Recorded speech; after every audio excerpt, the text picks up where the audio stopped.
Aujourd'hui, nous allons approfondir le premier niveau social de la spirale dynamique.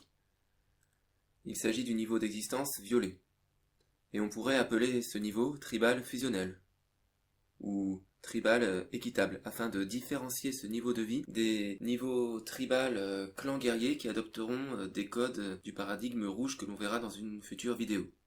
Le niveau violet constitue l'apparition d'un état de culture. La maîtrise du feu et du langage va permettre à des petits groupes d'humains d'acquérir une identité collective transcendant l'individu. Et toutes les tribus nomades ou sédentaires en lutte contre l'adversité de la nature vont adopter des codes qui semblent à première vue différents pour chaque clan et communauté, mais qui en réalité comprennent les mêmes besoins et objectifs. Regardons comment un humain filtre sa compréhension du monde dans le niveau d'existence en violet. Premièrement, la cohésion du groupe est assurée car les individus soumettent leurs désirs personnels à la volonté des anciens et aux coutumes des ancêtres. Les traditions sont très fortes et elles maintiennent la cohésion et la sécurité du groupe. Le simple fait d'imaginer une dynamique de changement dans ce niveau d'existence est rarissime car sans bouleversement extérieur, l'individu ne conçoit pas une autre façon de vivre que celle qu'elle a autour de lui. Ainsi, certaines sociétés en violet, suffisamment reculées, ont pu conserver leurs rites et leurs traditions jusqu'en ce début de XXIe siècle, malgré la mondialisation qui œuvre comme un bulldozer sur notre planète. La raison d'être de ce niveau d'existence est de subsister et de se protéger contre la nature qui est à la fois perçue comme un allié, une alliée et une ennemie. Des tabous et des coutumes à prendre très au sérieux permettent aux clans et aux tribus d'harmoniser et de trouver un équilibre avec les esprits et la nature.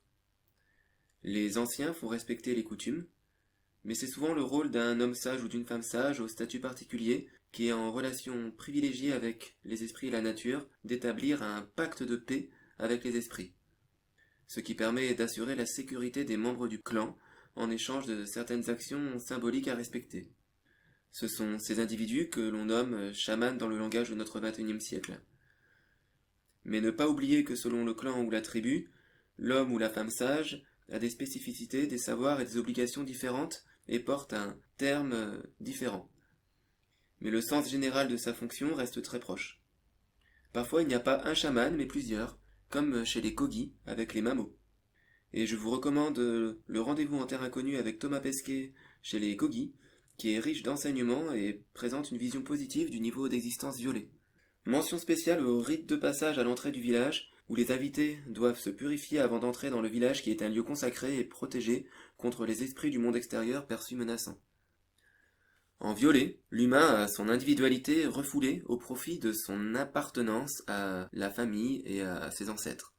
De fait, il y a peu de troubles, les sanctions sont rares et traumatisantes pour l'ensemble du clan. Souvent, le bannissement est la peine ultime que peuvent proférer les anciens et le chaman, mais c'est un événement extrêmement rarissime. Je ne peux m'empêcher de penser à une œuvre de fiction, Les Enfants de la Terre, dont le premier tome est excellent, et où une scène poignante décrit le bannissement de la trop innovante et turbulente héroïne qui perturbe le train de vie de la communauté. Autre chose en violet, la lutte est contre la nature, et le clan est solidaire dans sa survie. La nourriture, les outils, le logement sont équitablement partagés. Il n'y a pas encore de possession individuelle, même si les anciens jouissent de reconnaissance symbolique, mais ils n'ont pas double ration de nourriture. Quelque part, le niveau d'existence en violet représente le jardin d'Éden et l'innocence perdue d'Adam et Ève et de l'humanité.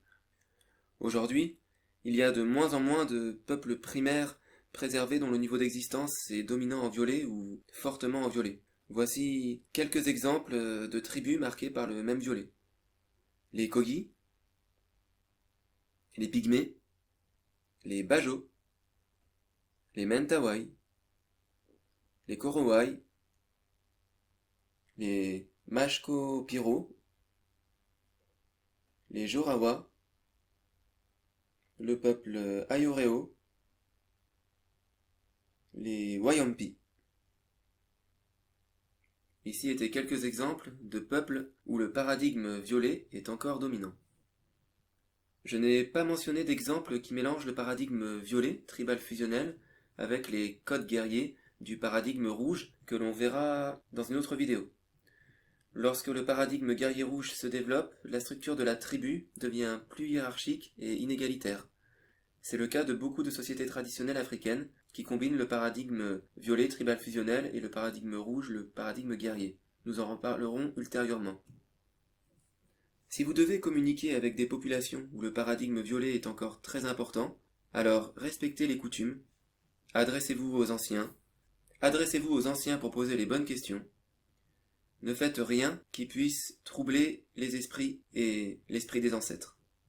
En France, le violet nous paraît loin.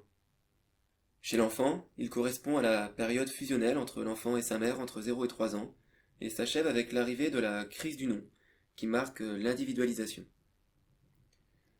À l'âge adulte, nous gardons une fascination pour le violet à travers les contes, les histoires fantastiques, et une idéalisation des pratiques ancestrales, comme l'attirance aujourd'hui pour le néo-chamanisme par exemple. Et pour finir, quelques œuvres de fiction pour aider à comprendre l'essence du paradigme violet. Je pense au premier tome des Enfants de la Terre, qui est vraiment excellent, la suite de la série baisse en qualité, au film La Forêt d'Émeraude, ou au film Danse avec les loups. Et je conseille de regarder 2 épisodes de Rendez-vous en Terre Inconnue, l'épisode avec Thomas Pesquet chez les Kogi, et l'épisode chez les Mentawai. Dans la prochaine vidéo, nous étudierons le paradigme rouge et les codes guerriers. Portez-vous bien d'ici là!